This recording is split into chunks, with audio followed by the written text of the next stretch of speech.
Boa noite. É que algumas pessoas pediram, a Adla, na verdade, pediu para gravar, que ela não vai conseguir chegar na aula. Então, só para resumir, então, no luto, passamos por tudo. Eu estava falando agora da oração El Malerachamim, fala sobre Deus pleno de compaixão, que habita nas alturas celestiais, que conceda o devido descanso à alma da pessoa X, que partiu para o mundo espiritual, em nome de quem a gente costuma dizer Blineder. Blineder é uma expressão que quer dizer eu não estou prometendo, mas eu vou me esforçar para, né? Depois eu explico esse conceito para vocês. Eu, né, não prometo, mas vou me esforçar para fazer algum tipo de doação em tzedakah, em memória daquela pessoa, ou em alguns lugares se diz em elevação da alma daquela pessoa, uma elevação da alma para o mundo espiritual, e, enfim, se diz que ela possa descansar em paz. Essa oração é dita nesse momento, é cantada, é uma oração bonita, e ela é dita uma vez por ano, né, nessa cerimônia. E El Maler Hamim também é dito, se eu não falei na aula passada, vamos dizer, a cerimônia que eu estou falando do Yurtzeit é uma cerimônia individual, né? Quer dizer, a pessoa morreu em tal data do calendário judaico, no ano seguinte você lembra especificamente daquela pessoa.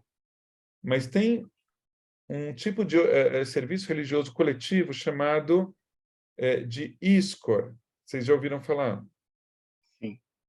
Iskor, né? Iskor Elohim et Nishmat, que Deus se lembre da alma né? E o Iskor mais popular, vamos dizer, acontece no Yom Kippur, no dia do Yom Kippur. Nas comunidades brasileiras, na grande maioria, ele acontece por volta de 11 horas, meio-dia, né? Durante as rezas do Yom Kippur, terminada a reza da manhã e antes das rezas da tarde. Nos Estados Unidos, em algumas comunidades, ele acontece antes do período final, antes da Neilá, que é a parte final das rezas, ou seja, lá para umas 4, 5 horas da tarde. Mas em algum momento tem essa oração do Iskor, que é uma oração coletiva em memória de todas as pessoas que já faleceram da comunidade, né? E também em memória das pessoas que morreram no Holocausto, enfim, em outras situações. O Iskor, ele também acontece, se não me engano, principalmente nas comunidades ashkenazis, ou seja, dos judeus da Europa Oriental, no último dia de Pesach, no último dia de Shavuot, ou em Shavuot, e em Shmini Atzeret, ou praticamente o último dia de Sukkot. Então, o último dia dessas chamadas 3 festas de peregrinação, também tem o Iskor. Na maioria das nossas comunidades mais liberais, a frequência a esses serviços em Pesach, Shavuot, Sukkot é mínima, mas é muito, muito popular no Yom Kippur. É um dos momentos que mais enchem no Yom Kippur. Tem gente que nem sabe que tem Iskor fora do Yom Kippur. E no meio sefaradi, se não me engano, é principalmente Yom Kippur, a menos que tenha uma comunidade sefaradi que adotou costumes ashkenazis, o que também acontece por aí, mas não é exatamente a tradição. E a descoberta da Matseivá, então, e na dúvida eu vou repetir, Matseivá, vocês sabem o que é? Não. Pedra, né? Como? Pedra. É a pedra, né? Pedra que É a vai pedra o nome da tumular. pessoa. Isso, a pedra tumular. Pedra tumular, isso. Então, Matseivá é uma palavra, como várias outras no hebraico, em outras línguas, no português também, que ela pode ter vários significados. Então, só para fazer um parênteses, por exemplo, quando a gente encontra Matseivá no texto bíblico, a gente vai encontrar muitas vezes como um monumento referente é como se fosse um monumento a outras divindades. Então, é comum a gente encontrar no texto bíblico que Deus manda, sabe, olha, na hora que vocês forem entrar em Canaã, na Terra Prometida, destruam todas as árvores de Asherá e todas as Matseivot, né? Todas as Matseivás, vamos falar assim, o Matseivot, e todas as árvores de Asherá. O que era isso? Eram árvores que eram dedicadas a certas divindades, e a Matseivá eram monumentos de pedra que eram dedicados a certas divindades, e a ordem era destruir tudo, né? Para, vamos dizer, ocupar aquele espaço com a tradição voltada para um único Deus. Isso na linguagem bíblica. Hoje a gente usa Matseivá também como esse monumento, né? Essa pedra tumular que a gente fala, mas eu gosto também da ideia de ser um monumento, sabe? Uma homenagem, né? Para a pessoa falecida, um marco, onde ficam escritos alguns dados referentes àquela pessoa que faleceu, e às vezes algumas palavras de lembrança deixadas pela família também. Então, a Matseivá pode ser uma pedra maior, menor, né? De granito, de mármore, enfim. Eu acho que a melhor coisa seria a gente eventualmente visitar um cemitério ou alguns e conhecer tradições diferentes de como se colocar Matseivá. Eu tenho a impressão que eu falei em algum momento para vocês sobre isso. Tem 4 cemitérios em São Paulo, né? Um que não está em atividade, acho que isso eu falei. Tem o cemitério das Polacas, aí tem o cemitério da Vila Mariana, praticamente inativo e mais... E o do Butantã, que está funcionando, e o cemitério do Embu. E aí a gente tem... Acho que das últimas vezes que eu fui lá, eu acho que até tirei foto de algumas pedras para mostrar para vocês, com a intenção de mostrar, acho que acabei não mostrando, mas eu posso mostrar em algum outro momento. Então, a descoberta da Matseivá, que a gente chama, ou inauguração da Matseivá, em hebraico se fala Hanukat Amatseivá, inauguração da Matseivá, ela, assim, tem vários costumes diferentes. Então, para a gente não se prolongar muito nisso, eu vou seguir o que está colocado no site da Hebra Kadisha, em que, de alguma forma, ela fala, olha, a ideia pode ser colocar essa pedra o quanto antes, né? Então, bom, eu vou contar para vocês. Normalmente, a tradição sefaradi, pelo menos aquilo que eu conheço, era colocar a pedra da Matseivá com 30 dias, praticamente junto com o Shloshim.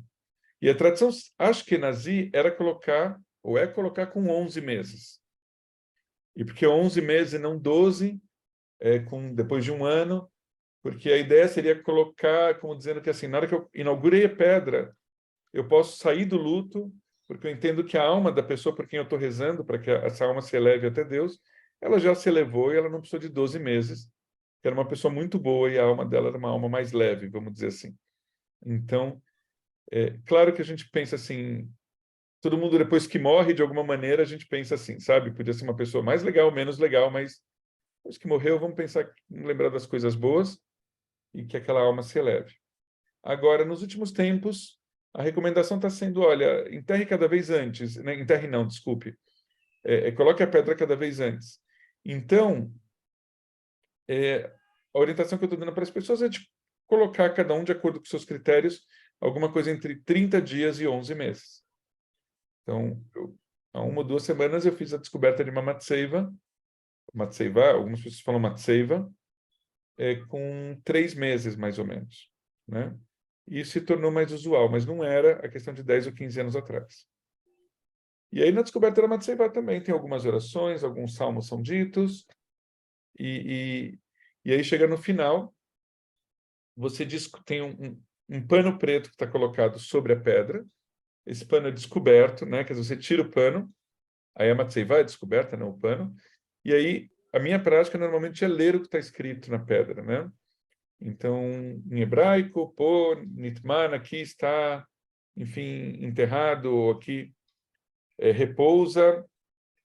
Aí tem o nome da pessoa em hebraico, o nome em português, a data hebraica, a data civil em português, e eventualmente algumas palavras que a família deixa, e depois vem 5 letras no final, querem dizer assim, Teinish matot tzururah b'tzurah chaim, que a sua alma esteja conectada à corrente, à conexão da vida eterna. O Renan pergunta 11 meses para coincidir com o final da recitação do Cádiz dos Enlutados. Então, Renan, na tradição ashkenazí acaba sendo isso, porque a recitação do Cádiz dos Enlutados, ela deveria durar 12 meses, vamos dizer assim, e terminar quando completa um ano. Só que, conforme essa tradição, se entende que a gente reza pela elevação da alma da pessoa que se diz, né? Uhum. Então, na tradição ashkenazi, tenta-se, de alguma maneira, fazer uma espécie de elogio à pessoa falecida, né? De dizer, olha, normalmente deveria ser 12 meses, mas nós vamos fazer em 11, porque a alma dessa pessoa era tão boa, essa pessoa era tão boa que ela não precisou de 12 meses para chegar até o paraíso. 11 foi suficiente. E aí tem a descoberta da Matseivá, e aí realmente tem o final do período, vamos dizer, do primeiro ano de luto, terminado um pouco antes. Então, até onde eu sei, acontece isso sim. Coincide. Agora, com a quebra dessa tradição, e aí você passa a fazer o enterro com 3 meses, com 4... No enterro não, desculpe. A descoberta da Matseivá com 3, 4 meses, ou 6 meses, ou 1 mês. Então, você separa as duas tradições e aí você fala o Kadish dos enlutados durante um ano. Tá? Que uma coisa é uma coisa, outra coisa é outra coisa. Mas eu cresci com isso que você colocou. 11 meses, terminar de falar o Kadish dos enlutados. Mas como a gente vê que tem muitos costumes, né, gente, que mudam. Então, ou que variam de lugar para lugar. Da Matseivá, tá tudo bem? Alguém gostaria de perguntar alguma coisa? Eu lembro nesses pontos da Júlia, estou vendo a Júlia fazendo assim com a cabeça. Oi. Quando da questão prática, né, que você falou, de que é muito mais fácil ver uma coisa acontecendo do que a gente descrever. Mas isso que eu estou contando é um pouquinho complicado só se a gente realmente for um dia no cemitério ou participar de uma cerimônia, né? Então, por isso que eu estou relatando assim. Tzedakah. Só uma coisa rapidinho. Eu não sei se você falou, eu não peguei. Qual é o nome da cerimônia que a gente participou no penúltimo Shabat do menino, do jovem? Então, só para eu me sintonizar. Desculpe, hoje eu estou meio pregado. A questão do jovem, do Rodrigo, na verdade, a gente fez uma homenagem para ele. Não tem um nome específico, porque assim se completou um ano da morte dele. Então, na verdade, quer dizer, a gente fez uma... Inclusive, não fizemos exatamente no dia, porque o dia que seria completado um ano da morte dele, pelo calendário civil, que é o que os pais estavam vendo, pelo calendário hebraico já tinha sido um mês antes. E pelo calendário civil, caía exatamente em cima de Purim. E aí eu virei para o pai e falei que eu não achava adequado, né? Que não seria correto com eles e não... Enfim. Então, nós fizemos uma semana depois. Então, a gente acabou lembrando como um Yahrzeit, como um aniversário de um ano de falecimento do Rodrigo, né? De abençoada memória. Mas a gente fez na data que foi possível. A gente não fez exatamente no dia, a gente fez uma semana depois. E pelo calendário civil, quando isso normalmente seria pelo calendário judaico, que a avó lembrou e a gente lembrou disso, mas foi em fevereiro e aí a família não conseguiu se organizar. Enfim, e como não é uma família muito praticante, o pai é judeu não praticante e a mãe é católica, então falar um pouco na data hebraica não fazia muito sentido para eles. Então a gente acabou marcando na data civil e aí foi tudo aquilo que aconteceu, né? Mas aquela cerimônia é de Yahrzeit? Ou não? Não, Médio. é que o Yahrzeit não tem uma cerimônia de Yahrzeit. Era uma cerimônia de Shabbat, e que no momento do Kadish, a gente lembrava, Yahrzeit quer dizer o aniversário de um ano, né, o tempo de um ano. Então, naquele momento, a gente marca, olha, o período de um ano, nós vamos lembrar como o Yahrzeit, mas não tem, assim, uma cerimônia chamada Yahrzeit, certo? É um período que você está contando. Você tem uma cerimônia chamada de Iskor, você tem uma cerimônia chamada de descoberta da Matseivá, mas não tem uma cerimônia chamada Yahrzeit. Tudo bem?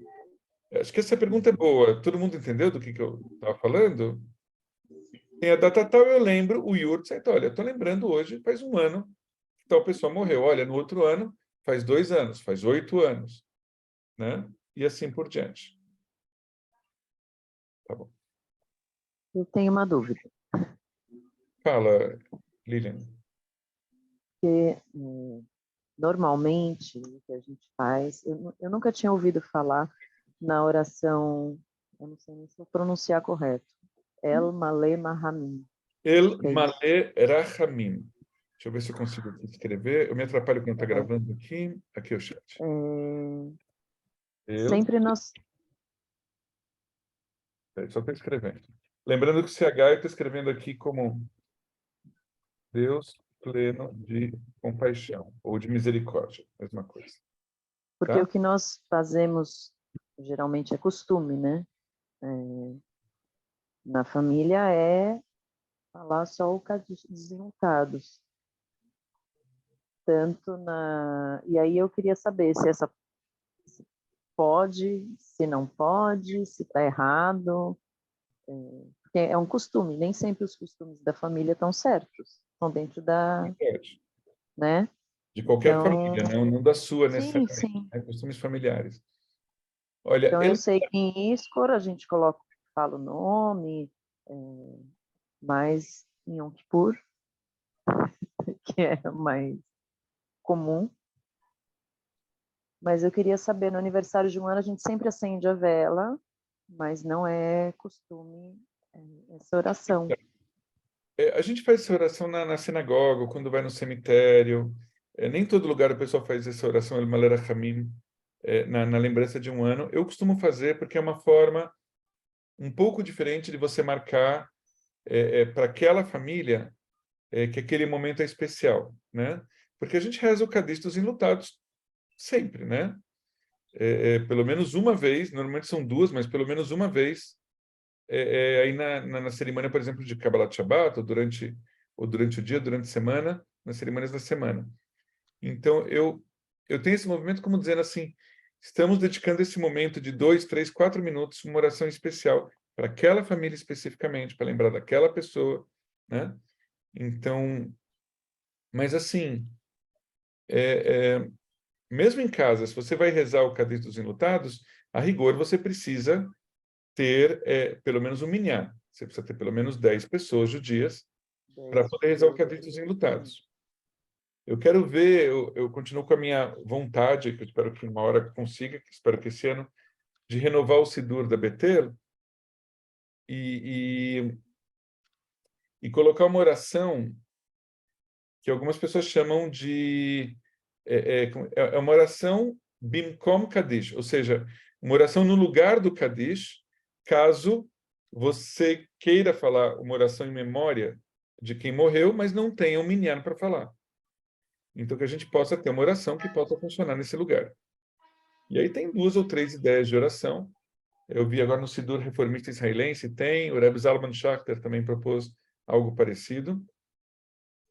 Mas o Kaddish a gente fala na presença do Minyan e o El Malé Rahamim também. Também. Tá? Obrigada. Tá bom. Vamos seguir em frente? Alguém tem mais alguma dúvida? Isso aqui?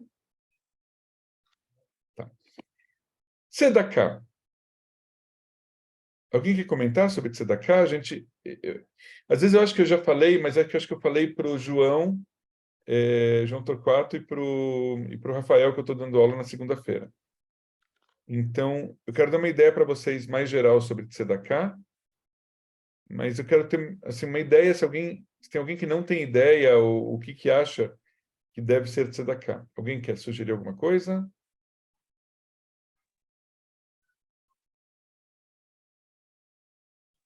Justiça social.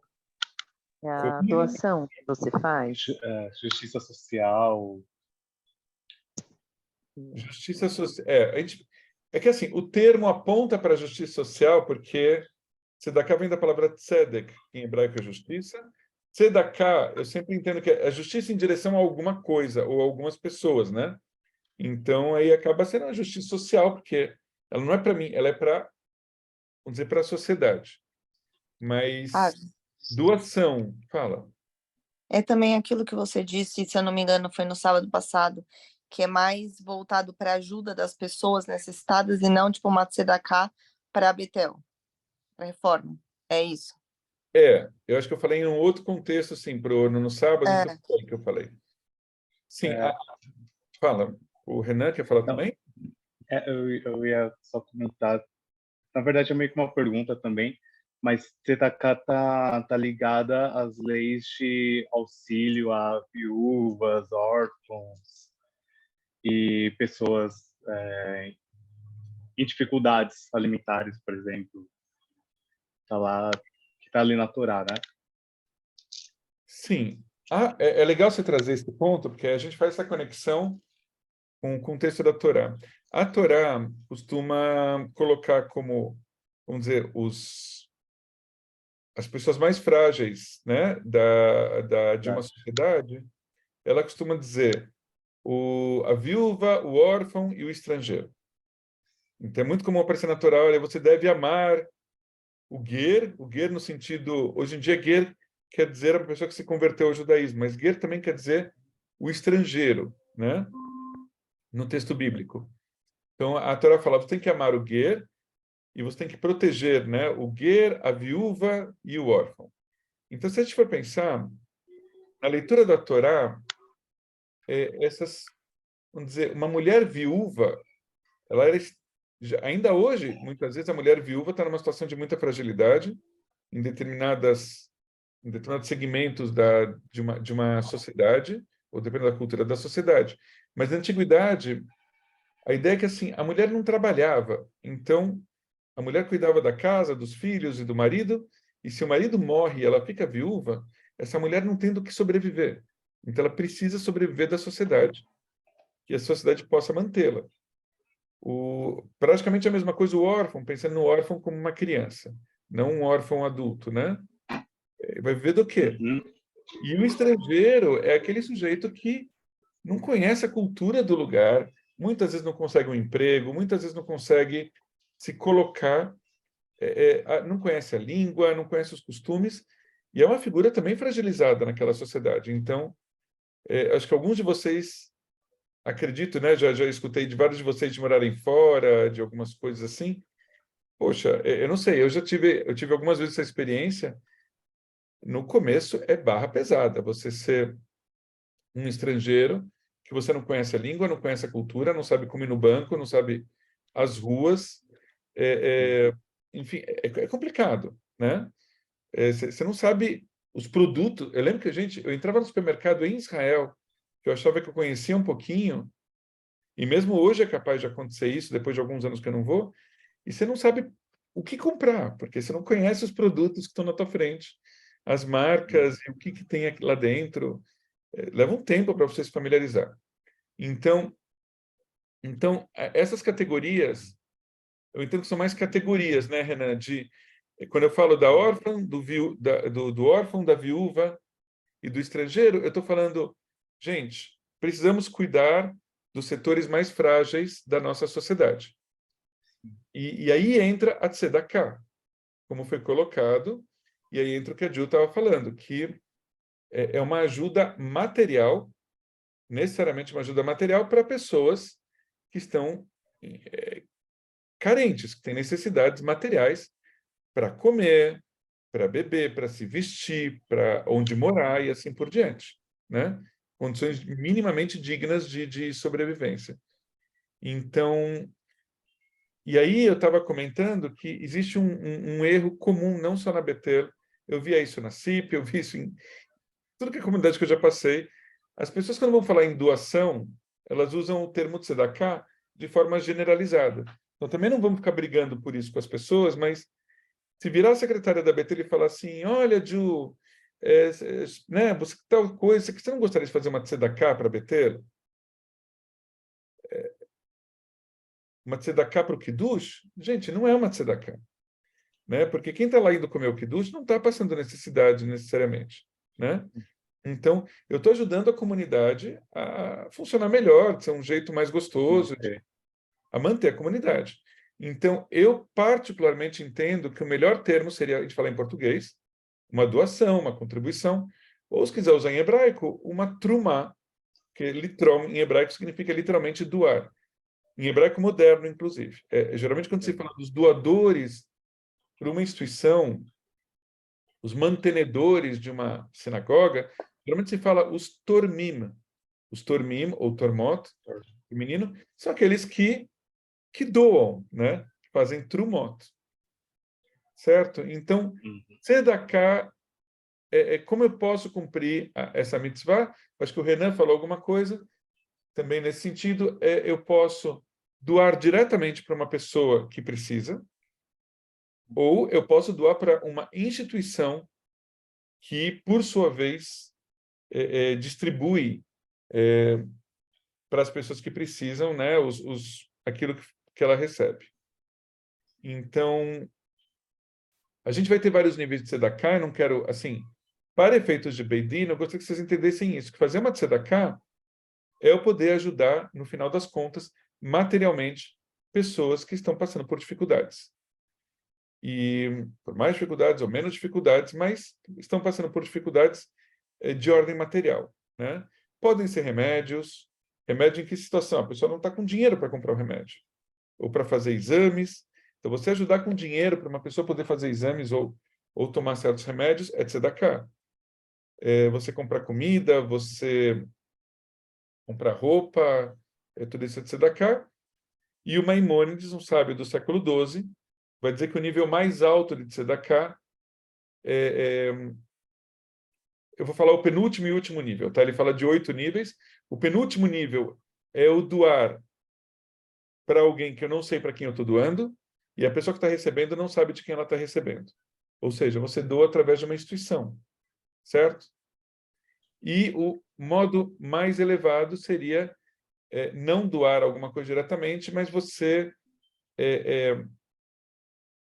poder instrumentalizar a pessoa para que ela se profissionalize e ela própria possa ganhar o seu dinheiro. Então, é a tal da história de ensinar a pescar, né, e não dar o peixe. Então, esse seria o nível mais alto. Então, talvez dar um curso profissionalizante, ensinar a pessoa a fazer, ensinar para a pessoa uma certa profissão, uma certa prática, e aí depois a pessoa toca sozinha. Ravi, me surgiu uma dúvida. O senhor falou de dar dinheiro para a pessoa quando ela precisa para comprar remédio, essas coisas. E quanto é o oposto? Por exemplo, já aconteceu de eu e a Júlia estar na rua, principalmente ali no bairro do Bom Retiro, e uma pessoa em situação de rua nos abordar e pedir dinheiro, ela ser bem sincera, ela falar: eu preciso de dinheiro para comprar cocaína, para comprar uma bebida. Bom, É errado você dar o dinheiro para ela como forma de se atacar, mesmo sabendo que a finalidade dela é para algo que vai prejudicar a vida dela? Ou teria, no, por ser de se atacar e pela sinceridade da pessoa, você deveria dar? olha, eu nunca tinha me feito essa pergunta, mas assim, intuitivamente, eu não sei se eu estou certo agora, mas intuitivamente, eu acho que você sabe que a pessoa vai usar aquilo para cheirar cola, para cheirar cocaína, você vai falar, me desculpa, não, eu vou te comprar um sanduíche, mas para cheirar cocaína, não, né? Porque existe também a questão, uma mitzvah não é separada de outra, né? Tem uma expressão em hebraico que diz que mitzvah goremet mitzvah. Uma mitzvah provoca outra mitzvah. Então, se você está doando para aquela pessoa que ela está dizendo, eu estou com fome, né? E a pessoa vem e te pede, mesmo que não tenha partido da tua iniciativa, mesmo que você doe de má vontade, isso é considerado tzedakah. Agora, se a pessoa está te pedindo para comprar uma pinga, não vou nem dizer cocaína, fala, não, meu amigo, eu acho que aí não é tzedakah, porque aí você está doando para a pessoa se prejudicar ainda mais, né? Sim. Então, eu entendo que não. Eu entendo que não é tzedakah. Foge da lógica de torar para a vida, né? Porque você está dando para uma finalidade ruim. O que se fala de uvacharta b'chaim, né? De escolha pela vida. Então, é complicado, mas agora a gente poderia analisar algumas questões num certo contexto, mas enfim, aí ficaria uma coisa mais sofisticada que foge do que a gente está falando. Mas eu entendo que não. Deixa eu só ver então aqui a pergunta do João Kuntz, que eu não tinha visto. Pergunta teórica, Maaser, Leket e afins também entra na categoria de tzedakah, ou são consideradas outra coisa? Leket eu não me lembro do que se trata, Maaser é como se fosse um dízimo, né? Leket, eu realmente... São termos talvez mais restritos. Eu não lembro o que é leket. O que é mesmo? Agricultura, é quando tem sobra, você deixa a sobra de alimento para o pobre pegar depois. Entendi. Não, essa sobra... eu não sei se a gente chama exatamente de tzedakah, mas é uma outra forma de contribuição para os mais pobres, né? Que eu não estou fazendo diretamente. Talvez sim, mas eu não sei te afirmar diretamente, se está tecnicamente na categoria. O que o João está falando, gente, me corrija se eu estiver falando errado, João, é assim, se dizia na época bíblica que, vamos dizer, você trabalha numa plantação e você vai fazer a tua colheita, e aí você, vamos dizer, uma parte dessa colheita cai dos teus braços ou de onde você está recolhendo, deixa para os mais pobres virem recolher. Ou também você fazer a colheita, mas não fazer nos cantos, nos limites da tua plantação. Você deixa para as pessoas mais pobres, para elas virem, elas não vão entrar no teu campo, mas, sei lá, elas, sabe, perto do arame farpado, vamos dizer assim, né? Perto das fronteiras, sobraram algumas frutas, algumas coisas, deixa para as pessoas mais pobres, ou mesmo, é isso que eu falei para vocês, está caindo coisas e aí caiu alguma coisa, não recolhe, deixa para quem precisa, né? Eu acho que resvala na questão de ser da casa, vai mesmo dentro, vai próximo do conceito, mas eu não tenho certeza se tem esse nome.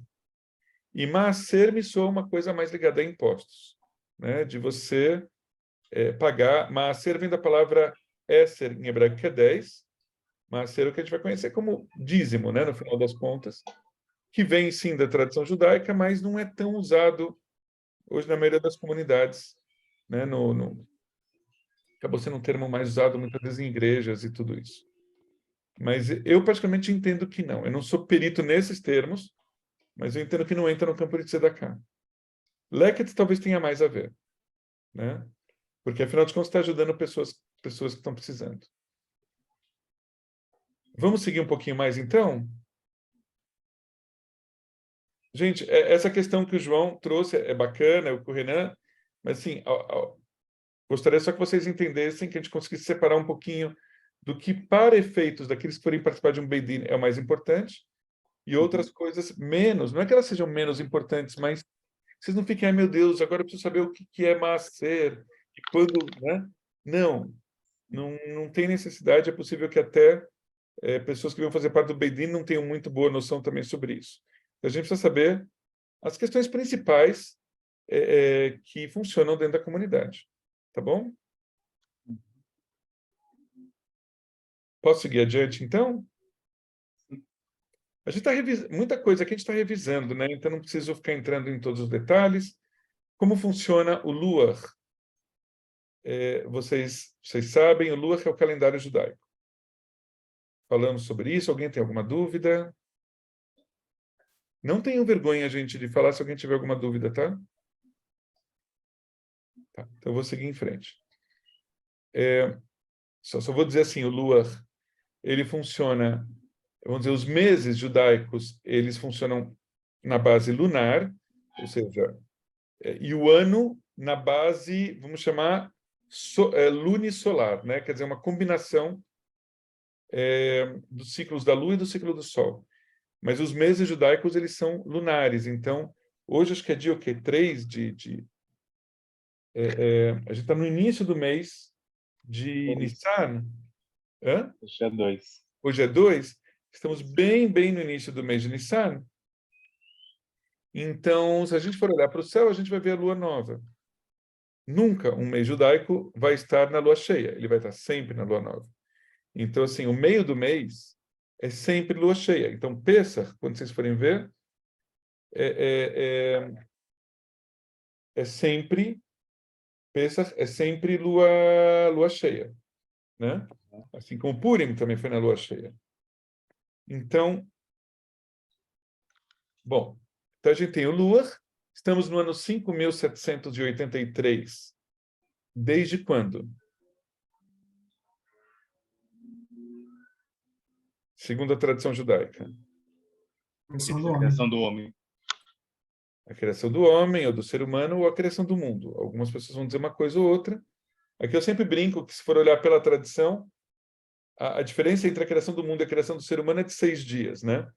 É claro que não são 6 dias nossos, mas enfim. Mas é isso, a criação do ser humano ou a criação do mundo, desde um ponto de vista religioso. E assim, bom, é isso, né? Acho que esse é o principal funcionamento do Lua. Em que ano estamos? Já falamos o que era Rosh Chodesh. É a cabeça do mês, né? O primeiro dia do mês. Isso, Foi ontem. exatamente. Como tem Rosh Hashanah, é o início do ano, ou a cabeça do ano, literalmente, mas é o início do ano. Rosh Chodesh é o início do mês.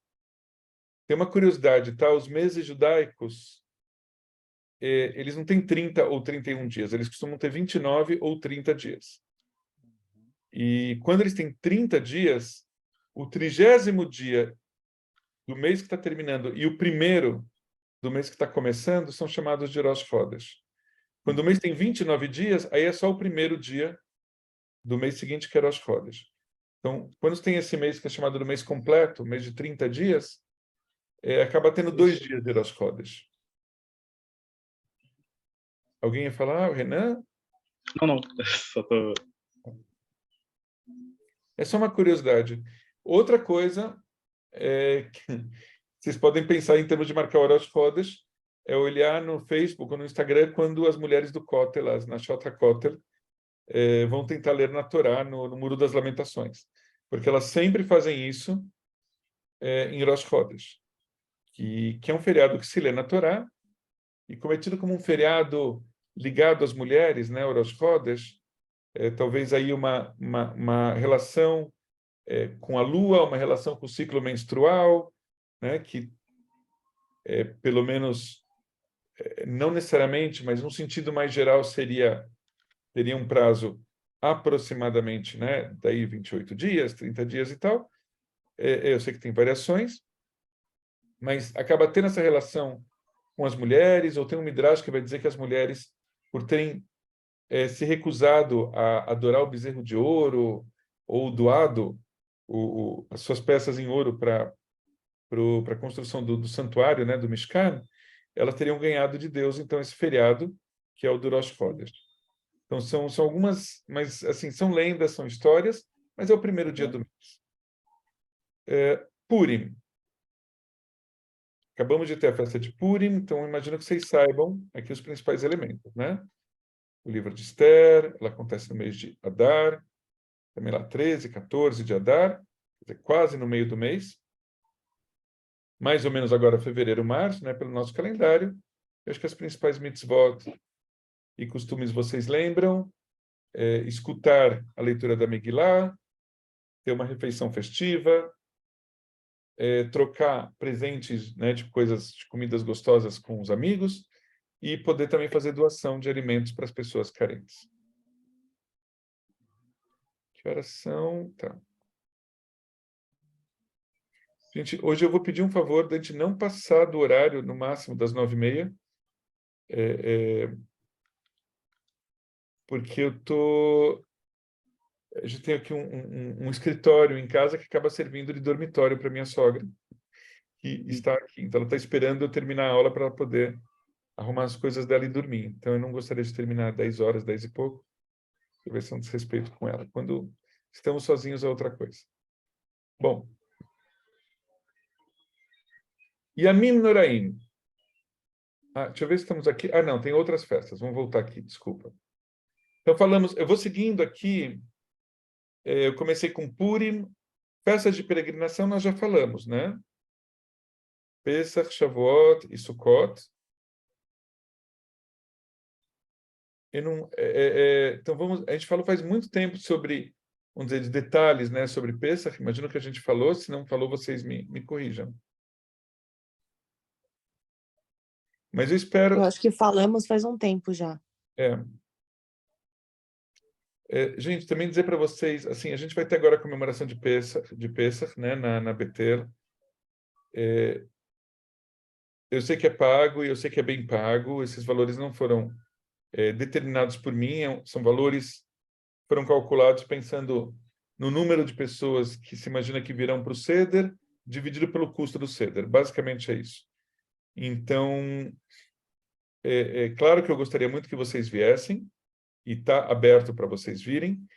E eu acho que o valor que está sendo cobrado, se não me engano, pode ser dividido em 3 ou em 4 vezes.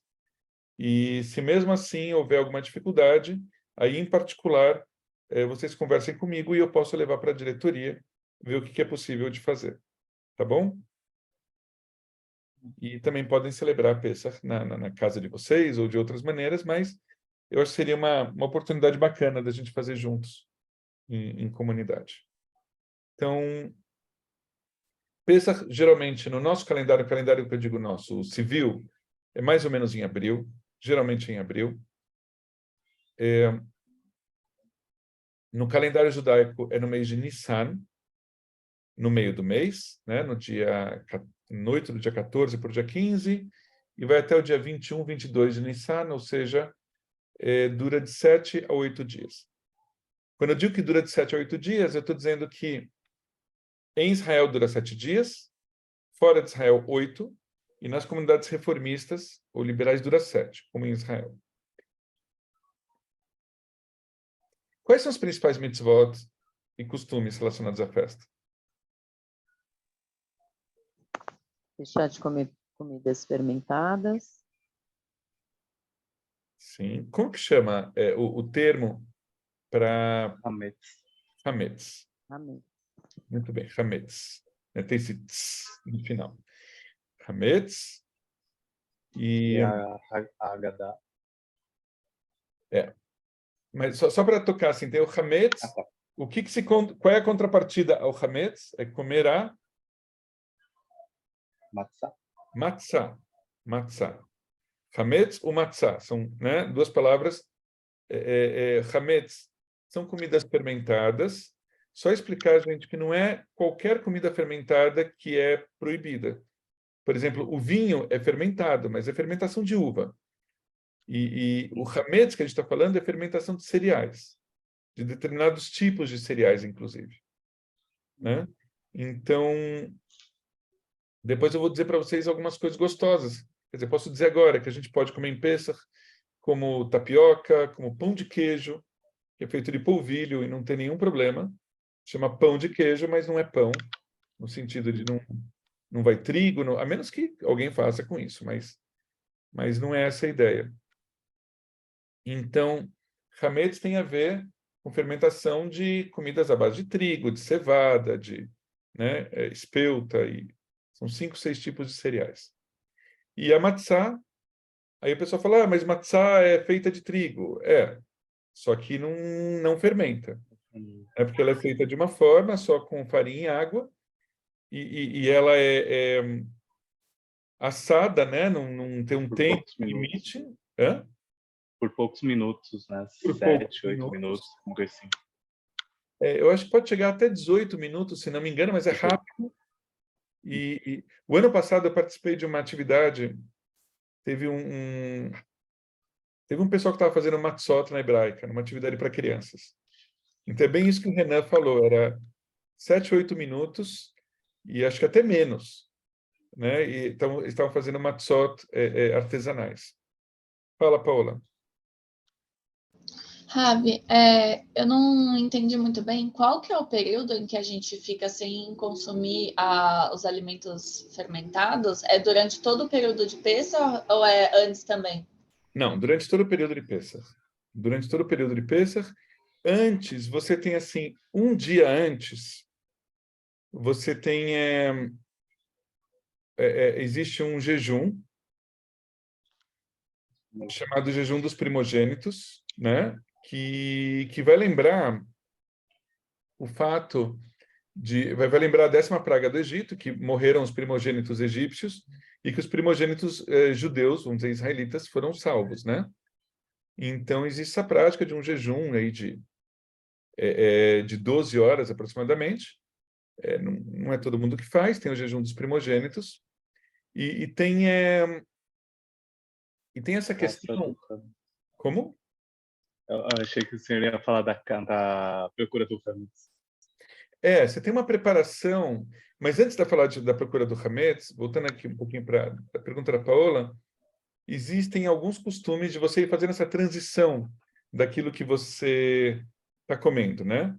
Então, 2, 3 dias antes, tem essa coisa que o Renan está chamando da Bdikat Hametz, que a gente fala em hebraico, de você verificar se tem alguma coisa de Hametz na sua casa, alguma coisa fermentada, algum pão, bolacha, pizza, cerveja, alguma coisa. E aí, uma vez tirado tudo isso de casa, alguns lugares o pessoal fala, olha, ainda pode comer alguma coisa com Hametz até, sei lá, umas 10 horas da manhã. Aí tem um período de umas 10 da manhã até mais ou menos meio-dia, que fica uma coisa meio na transição. Tem até um pessoal que faz uma espécie de matzá, eu não lembro o nome, é uma matzá que vai ovo, que vai algumas coisas, tipo, é alguma coisa que não é nem uma coisa nem a outra, né? Não é nem hametz nem matzá exatamente. E aí, a partir de tal horário, você não poderia mais comer nada com hametz, mas você ainda não come a matzá. Você vai comer a rigor a matzá no momento que começa a Pessach. Claro, a gente pode comer matzá o ano inteiro, gente, não tem nenhum problema. Mas vamos dizer, nesse dia, para fazer essa transição, então você evita comer matzá propriamente dita no dia anterior. Então, para simplificar as coisas, Paula, a gente não pode comer nada fermentado durante os dias de Pessach, tá bom? Senão eu complico a cabeça de vocês também. E é isso. E aí, no último dia de Pessach, geralmente tem no final, né, do último dia, você tem a quebra, né, desse período em que a gente pode comer nada com hametz. Então, eu estou indo para o final, para uma festa que um dia eu gostaria de fazer na Betel, alguma coisa parecida. É uma festa chamada Maimuna, que é uma festa marroquina. E em Israel... A Sara faz. A Sara fazia antes. Então, mas aqui precisa falar para a Sara para ela voltar para Betel, está mais do que na hora. Enfim, mas até para ela fazer uma imuna para a gente. Mas assim, então só para não confundir a cabeça de vocês. Então, durante 7 ou 8 dias, não se come nada fermentado. Não quer dizer que você só vai viver de comer matzá, né? A menos que você queira, mas não é essa a ideia. A gente tem milhões de coisas que a gente pode comer que não são fermentadas e a gente vai descobrir isso. Então, além de saladas e frutas e tantas outras coisas, como eu falei, tem pão de queijo, tem tapioca, tem certos tipos, sei lá, de queijos, tem carne, tem muita coisa que se pode comer. Na verdade, em Pessach que se come muito bem, né? Sem maiores problemas. E que mais que a gente pode falar sobre Pessach? Aí estava falando do Seder de Pessach. Talvez seja um dos pontos mais importantes. O Seder normalmente é feito na primeira noite, em Israel. Fora de Israel, na primeira e na segunda noite. E o que é o Seder? Seder quer dizer ordem. A ordem de Pessach, a ordem em que acontece o jantar. Pessach é uma festa muito, muito familiar, né? Então, a gente fazer na comunidade não é a coisa mais natural, mas a gente faz para ter, por um lado, um congraçamento comunitário, e, por outro, porque muita gente ou não está mais fazendo em casa, porque dá trabalho, ou não sabe fazer, né? Ou fica difícil, ou mora sozinho, enfim. Então, a ideia comunitária é você poder oferecer o Seder para quem costuma fazer em casa e para quem não costuma fazer em casa. Um pouco dessa ideia. Mas o Seder para valer é em casa. E aí se monta, né, uma mesa bonita, e aí tem os alimentos típicos, Então, quais são os elementos principais? Isso eu gostaria que vocês soubessem.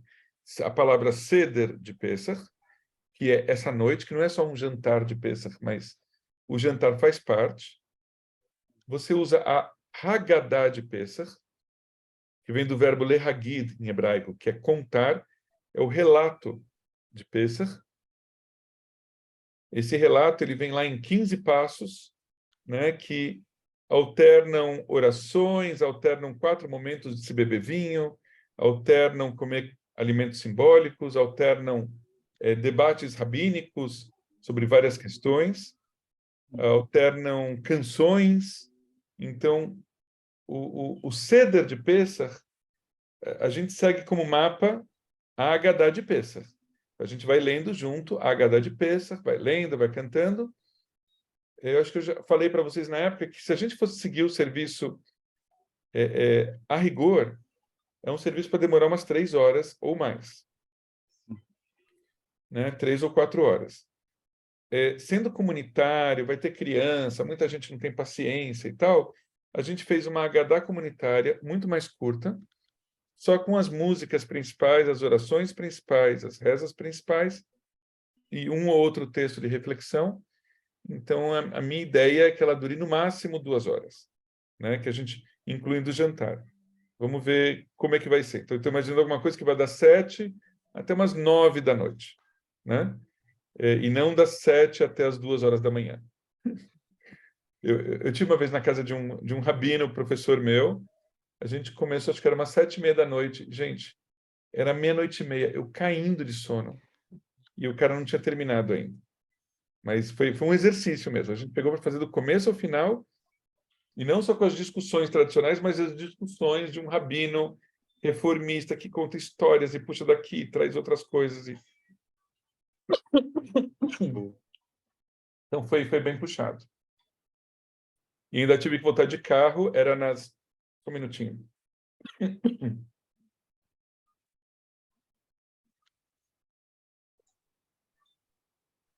Eu estou me lembrando agora que ele morava... Para quem esteve em Jerusalém, assim, tem a cidade de Jerusalém e tem em volta como se fossem os bosques da Judéia, vamos dizer assim. Então são áreas até arborizadas e tem casas muito legais, assim, em volta de Jerusalém, numa área que você não espera muito que seja tão arborizado. Nada arborizado como no Brasil, mas assim, com árvores, bonito, um clima mais ameno, e esse meu professor morava lá. Era uma meia hora, 40 minutos de Jerusalém. Para voltar com muito sono, depois de 4 copos de vinho, não foi fácil, mas tudo bem. Então, a gente está em Pessach, então tem a Haggadah, tem o Seder, tem a Keará de Pessach. Keará é uma travessa, né? É uma travessa que tem alguns tipos de alimentos simbólicos, que vocês têm na apostila de vocês, ou nos livros, onde, né, que a gente já viu, e que são alimentos simbólicos que se referem ao sofrimento, como no tempo que éramos escravos no Egito, e as ervas amargas, enfim, o haroset, né, que lembra o barro, né, como é que chama? A argila com que os israelitas, né, os hebreus, construíam as cidades egípcias e aquilo tudo. Então, tem vários tipos de elementos simbólicos. E as canções, Manishtaná, eu citei, inclusive, na última prédica, né, que é uma música... Começa o serviço, que ela, na verdade, ela, de alguma maneira, ela provoca as crianças. Porque, como o serviço é longo... Alguém quer comentar alguma coisa? Não. Tá bom. Como o serviço é longo, então, Manishtaná, a gente está dizendo Manishtaná laila hazeh mikol haleilot. Quer dizer,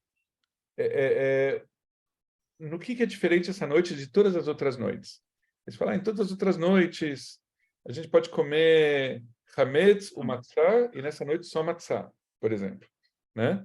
Posso comer comidas fermentadas e não fermentadas, e nessa noite só não fermentadas. E aí você deixa uma curiosidade na cabeça da criança. E tem uma outra forma que se coloca para manter as crianças supostamente acordadas, que é, no início do serviço, tem na mesa 3 matzot.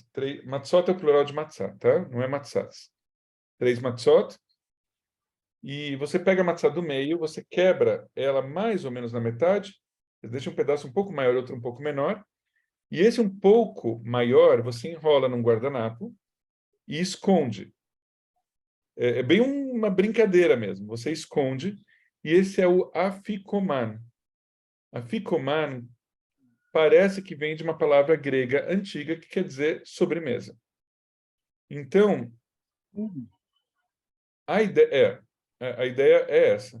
Então, a ideia é dizer, olha, nós vamos esconder, e no final do Seder, quem encontrar o afikoman vai ganhar um presente, vai ganhar alguma coisa. Né? Então, supostamente, as crianças vão ficar acordadas, não necessariamente que isso aconteça, mas a gente acorda as crianças para a hora do afikoman, mais comum da gente fazer é esconder o afikoman, esconder vários, e deixa todas as crianças encontrarem, né? E está tudo bem. O meu avô dava dinheiro nesse momento. Eles escondiam e a gente quase destruía a casa do meu avô, né? Tirava a televisão do lugar, sofá.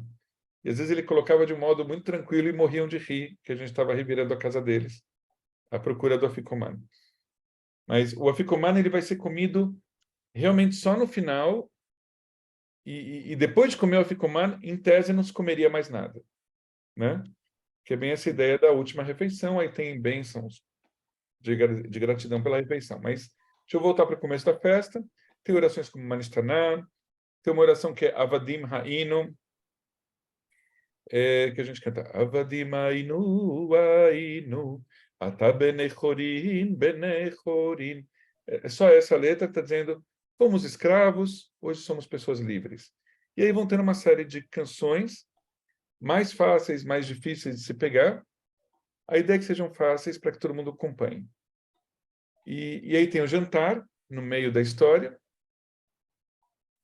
E depois do jantar, alguns lugares as pessoas param por aí porque já estão cansadas, outros elas continuam. Tem a... Gente, eu estou contando tradição judaica, mas eu estou contando também a vida como ela é, como diria o meu presidente, o Sérgio Napchan. Então, você tem as bênçãos de gratidão pelo alimento, Birkat Hamazon, e aí você vai para as canções finais, que são muito divertidas, para quem consegue chegar até lá, que é Echad Miodea e Echad Gadiah, são as duas principais, que são canções que a gente fala... São canções cumulativas, sabe? Você começa com 1, depois 2 e 1, 3, 2 e 1, e assim por diante. Eu acho que eu já falei isso para vocês. Então, só citando o Echad Miodea, tem em hebraico, tem em ladino. Ladino é um dialeto, né? Espanhol, português, com um pouco de hebraico. E, enfim, uma outra canção chamada Had Gadiah, está em aramaico, né? Que ela fala de um carneirinho que meu pai comprou por 2 moedas, e aí tem toda uma história que vem, né, do bicho que comeu o carneirinho, do gato que veio atrás de não sei quem que pegou o carneirinho, do cachorro do gato, e aí por aí vai, até chegar em Deus que acabou com o anjo da morte, que por sua vez acabou com o homem que matou, né, como chama? O shochet, né, que é o abatedor que matou o boi, que bebeu, enfim, por aí vai toda a história. Que lembra aquela velha fiar, a velha mais fiar, ou menos. tem gente que diz que a velha fiar é inspirada, talvez, na história do Had Gadiah. Eu não tenho dados suficientes para comprovar isso, mas é muito parecida a história, é muito parecida. Então, mas é isso mesmo. O clima é do a velha. Vocês conhecem a música da velha fiar? Estava tudo em seu lugar, né? E aí vai. Vai acontecendo um monte de coisa e a velha está lá a fiar, como dizendo, não tem nada a ver com tudo isso. Mas a ideia do Had Gadiah é o contrário disso, né? A ideia é de que tudo está ligado com tudo. Então a gente faz uma coisa, acho que não tem compromisso com aquilo, aquilo acaba gerando uma série de consequências que vão gerar outras, e que a gente não sabe onde aquilo vai terminar.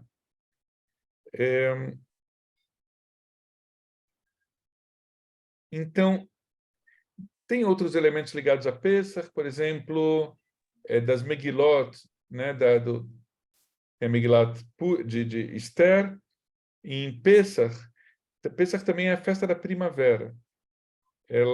para o pessoal que estava fazendo o roteiro do pessoal dos jovens lá, fazendo, né, e eu coloquei lá o outono, que é primavera, né? Vocês estavam colocando passeio de primavera, que foi uma sugestão que eu tinha feito. Depois eu quis brincar com essa ideia de que para nós é outono e do outro lado do mundo é primavera. Eu estou colocando isso porque em Israel é costume as pessoas em Pêssar saírem para passear, porque é primavera e vão ver as flores mesmo, e é muito bonito. O país fica florido por uns 5, 10 dias. Como se costuma dizer, que Israel inteira sai para passear nessa época. E uma outra questão é que se costuma ler a Megilat Shir Hashirim, o Cântico dos Cânticos do rei Salomão, ou atribuído ao rei Salomão. E é um canto, é um poema, não sei se alguém já leu, ou partes dele, mas é um livro que está na Bíblia hebraica, e ele tradicionalmente se diz que ele foi escrito na juventude de Salomão. Então, é um livro muito ligado à ideia de primavera, muito ligado ao começo da fase adulta, ou seja, é um livro que tem características eróticas, que você pode olhar para elas e falar, assim, muitas coisas ligadas a amor, a passear no campo. Eu vi meu amor passeando no meio das flores. E esses são os pontos, por enquanto, mais românticos. Tem outros que são realmente mais eróticos, se fala do peito da mulher, se fala de não sei o que do homem, enfim. E que as tradições religiosas falaram, opa, não, aqui não é homem e mulher, aqui é uma metáfora do povo de Israel com Deus. Aí os cristãos vão falar que é uma metáfora de Jesus com não sei o quê. E aí cada um vai tentar justificar de um jeito. Enfim, são interpretações, mas é um texto muito, muito, muito bonito e que tem tudo a ver com a primavera, né? Então ele é lido nessa época. O René ia falar alguma coisa ou só me pareceu? Não, eu só não sabia que ele era lido nessa época. Ele é lido nessa época. Então, porque cada um desses livros, a gente consegue encontrar um motivo pelo qual ele é lido naquela festa. Então, Shira Shirim tem esse costume. Existe um costume também, já que você tocou no assunto, de se ler, se não me engano, Pirkei Avot, a Ética dos Pais, como é conhecido, a partir de Pessach, né? E eu acho que até, não sei se até Shavuot, talvez. Mas ficando ainda em Pessach, aí eu vou pedir para vocês para a gente terminar em Pessach, tá? Porque eu já estou também Quase 9h30. um pouco cansado, já começa a não dar conta. Mas eu queria... Então, assim, a gente falou disso, falamos da comida, falamos do Seder de Pessach, talvez seja o elemento mais conhecido e mais importante, né? A Haggadah de Pessach, a Keará de Pessach, os elementos que vão simbólicos na Keará de Pessach, nessa travessa. Tem pessoas que fazem decorações bastante sofisticadas na mesa de Pessach. Vocês vão ver alguns jantares até um tanto aristocráticos nesse momento, e pode ser também bem mais simples, né? Eu lembrei agora que o Fábio me perguntou uma vez sobre a contagem do Homer. A contagem do Homer, a rigor, começa a partir do primeiro dia de Pessach. Tem alguns lugares que vem escrito a partir do segundo dia. Mas o Homer começa... O Fábio até ligou a câmera. Opa! Então, assim, a partir do primeiro dia, contam-se 7 semanas, 49 dias, do início de Pessach até a véspera de Shavuot. Então, aí a gente chega em Shavuot, que é o 50º dia, a partir dessa contagem. Então, a contagem do Homer, em hebraico a gente fala Sefirat HaOmer. Sefirá é contagem. Sefirat, com T, é contagem de... Lembra que eu já falei de Simchat Bat, tem esse T no final. Sefirat HaOmer, Kabbalat, Shabbat, enfim. Sefirat HaOmer, o Homer era uma certa porção de cereais que eram recolhidos, que eram levados, enfim, para o sacerdote.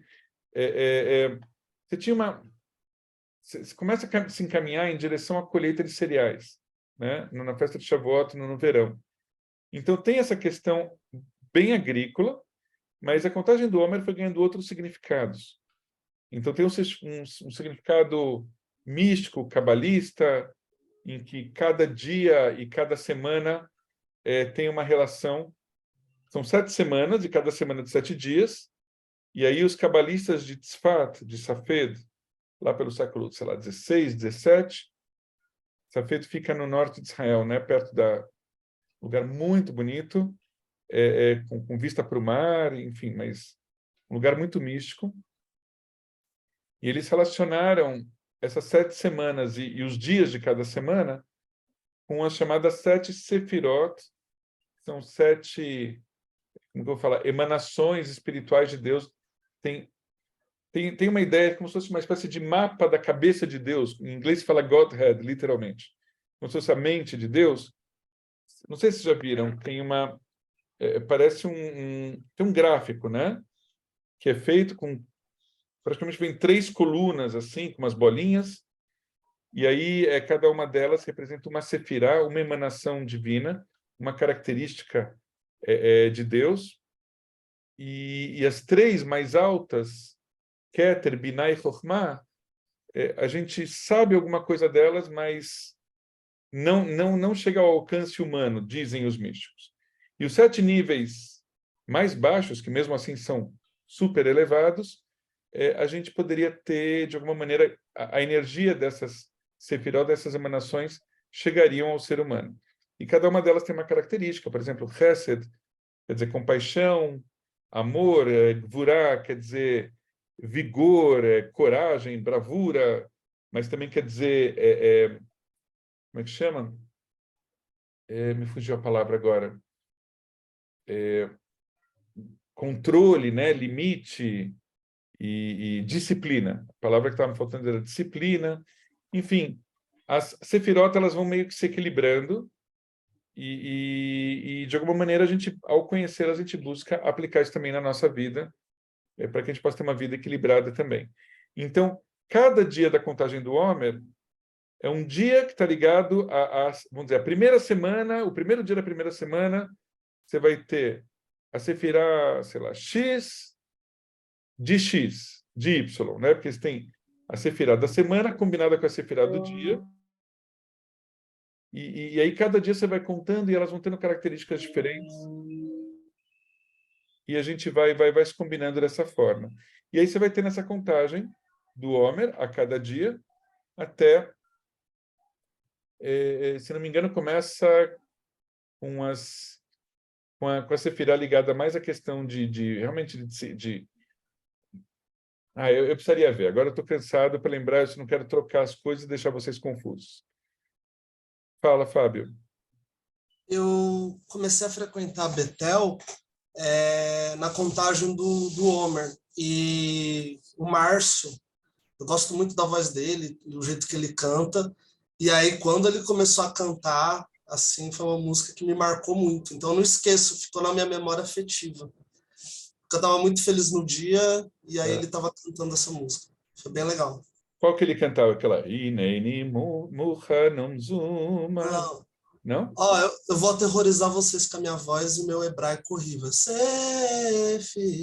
Haomer, Sefirat Haomer, que é a que tem no nosso Sidur.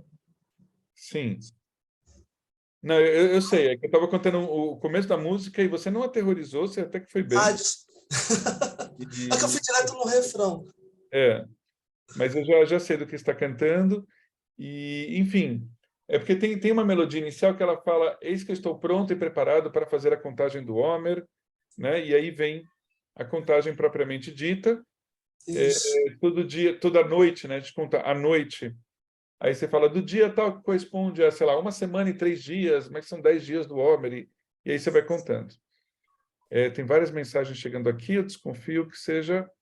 eu errei, eu achei que era do João Kuntz, e é a Gil que estava dizendo, essa música, que foi quando eu comecei. Ah, tá. Me marcou também.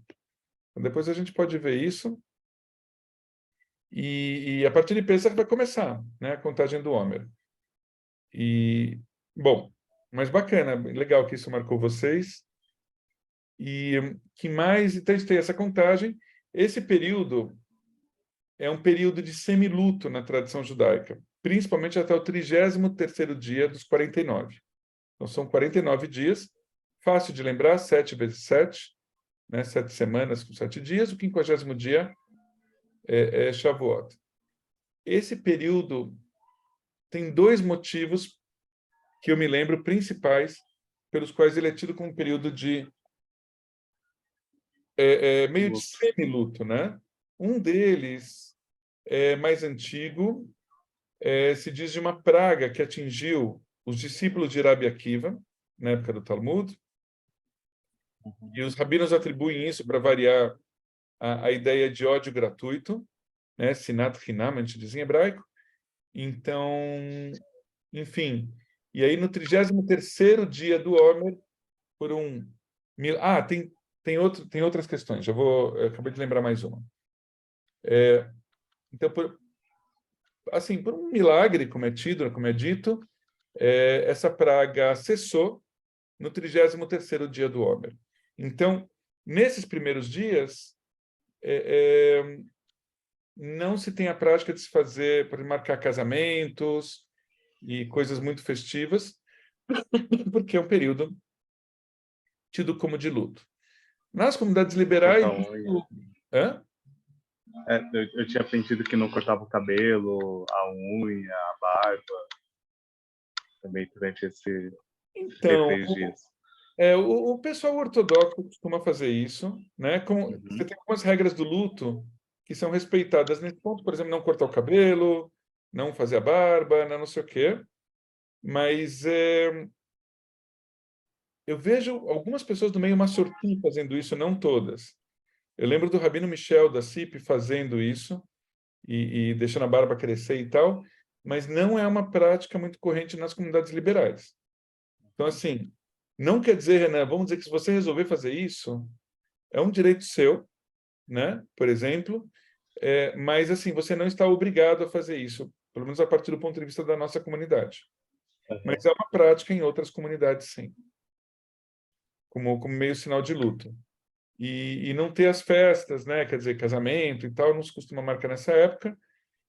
Bar mitzvah a gente marca, a rigor não deveria marcar também. Se eu fosse pensar do ponto de vista liberal, que a gente marca deliberadamente uma data de bar mitzvah, e não, a gente não comemora o bar mitzvah quando a criança completa exatamente 13 anos, mas depois dos 13 anos, quando é mais conveniente, então eu poderia marcar para depois, mas normalmente isso não é respeitado.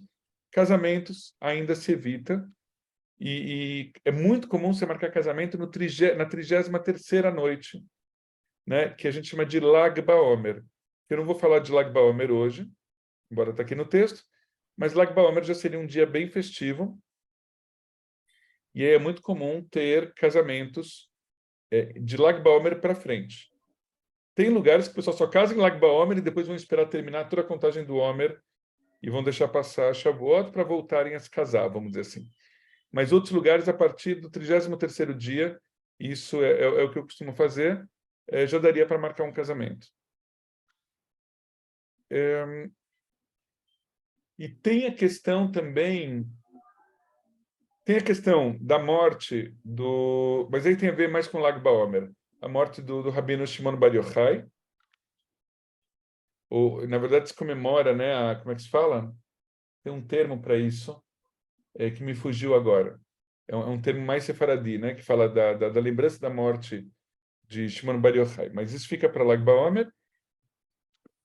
E também é tido por muitas pessoas como um período de semiluto por conta de, na época da Idade Média, na época da Inquisição, esse é um período de muito sofrimento para os judeus, porque era o momento dos autos de fé, era o momento de muita perseguição por conta da Páscoa cristã, né, em que, logo depois da Páscoa, se falava da morte, né, e da paixão de Cristo, né? Então, ou seja, a paixão no sentido do sofrimento de Cristo, que foi morto, e aí os judeus são acusados de matar Jesus, e aí você tem muita perseguição, você tem muita violência, muita gente queimada, e assim, histórias horrorosas, e que acontecem geralmente nesse período, aconteceram nesse período.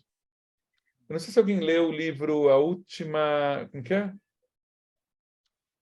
Ai, passou o nome do livro agora. É de um escritor, eu acho que ele é português, ou pelo menos ele mora em Portugal. Deixa eu ver se eu tenho ele aqui. Espera aí, só um minutinho. Eu acho que pelo menos eu tinha. O Rapino. O Último Cabalista de Lisboa. O Último Cabalista de Lisboa. Livro... Só um minutinho. É do Richard Zimmler. Richard Zimmler. Ele não é... Acho que ele deve ser inglês, mas ele mora hoje em Portugal. E tem vários livros escritos. Então, um deles chama-se O Último Cabalista de Lisboa, que conta uma história, então, de uma figura em Lisboa que passa por um sofrimento muito, muito grande, né, nessa época da Inquisição. Então, são essas questões que marcam o período do Homer como um período de semiluto. E, enfim, esses são os pontos principais, né? Não sei se faltou... Tem o Iskor no último dia de Pessach. E, enfim, se a gente não fizer uma maimuna, fica como uma ideia poder, de repente, combinar, ou a gente, ou vocês, ou com quem vocês quiserem, de sair para comer uma pizza no final de Pessach. Também é uma forma de comemorar o final do período de Pessach, né, em que pode-se voltar a comer comidas fermentadas. Alguém quer falar de mais alguma outra coisa, por enquanto? A gente para um pouco por aqui. Vamos parar um pouco por aqui. Ah, tem mais alguma pergunta, né? Deixa eu ver. Precisamos ir. Ótimo, adorei essa. Então, gente, boa noite. E Boa noite. Boa noite, gente. Boa noite. então a gente se encontra amanhã, tá bom? Boa noite. Boa noite. Tchau, tchau. Boa noite. Tchau, tchau.